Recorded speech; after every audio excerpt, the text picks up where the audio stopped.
Assalamualaikum warahmatullahi wabarakatuh. Halo semuanya, pada video kali ini saya akan menjelaskan mengenai salah satu teori yang ada di dalam teori komunikasi kontemporer, yaitu teori konstruksi sosial atas realita.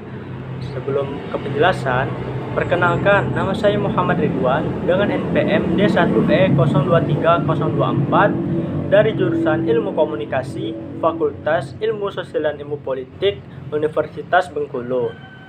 Baiklah, kita langsung saja memasuki materi yang pertama, yaitu latar belakang. Salah satu teori dalam teori komunikasi kontemporer yang signifikan adalah teori konstruksi sosial atas realita atau social construction of reality yang dikemukakan oleh Peter L.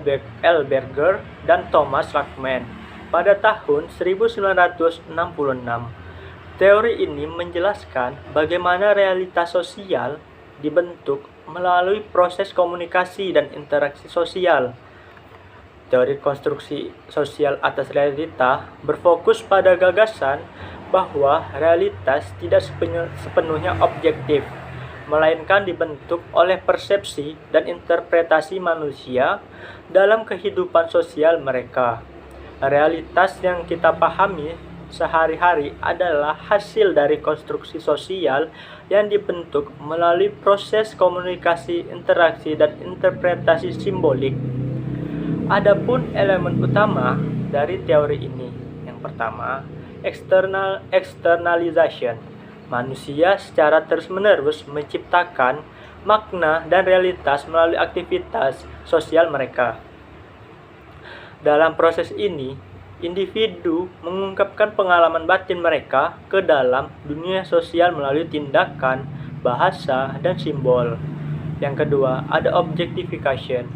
Setelah makna dan interpretasi ini diciptakan, ia menjadi bagian dari dunia sosial yang ada di luar individu dan tampak objektif.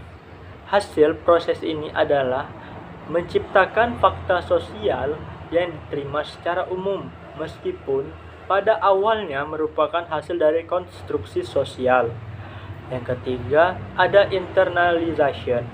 Proses di mana individu menerima dan mengadopsi realitas yang telah diobjektifikasi sebagai bagian dari pemahaman dan persepsi pribadi mereka.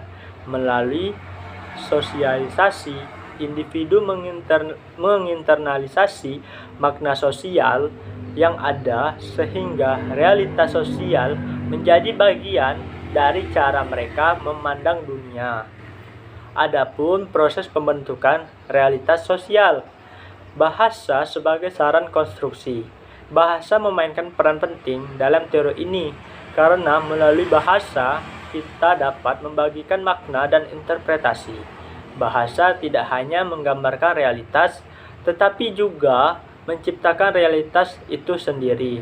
Dengan kata lain, melalui bahasa, manusia membantu dunia sosial yang dipahami dan dibagikan.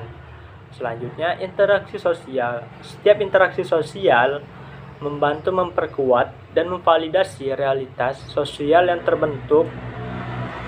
Misalnya, ketika orang berkomunikasi tentang suatu peristiwa atau konsep, mereka bersama-sama membangun pemahaman yang lebih luas menjadi bagian dari dunia sosial mereka. Aplikasi dalam studi komunikasi.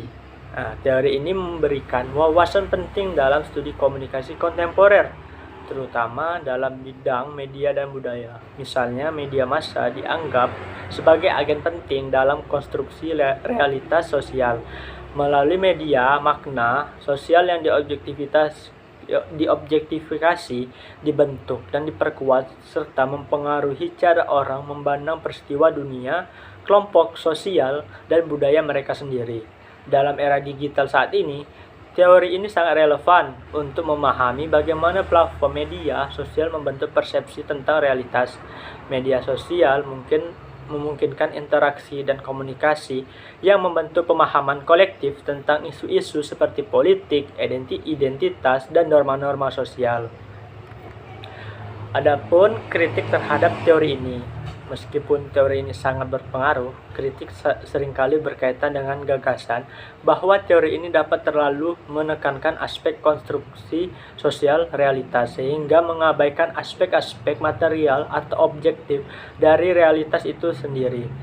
Beberapa kritikus juga berpendapat bahwa teori ini cenderung mengabaikan kekuatan struktur sosial dan kekuasaan dalam membentuk realitas. Adapun kesimpulan dari pembahasan kita sebelumnya, teori konstruksi sosial atas realita menawarkan kerangka kerja yang kuat untuk memahami bagaimana realitas dibentuk dan dipahami melalui komunikasi dan interaksi sosial.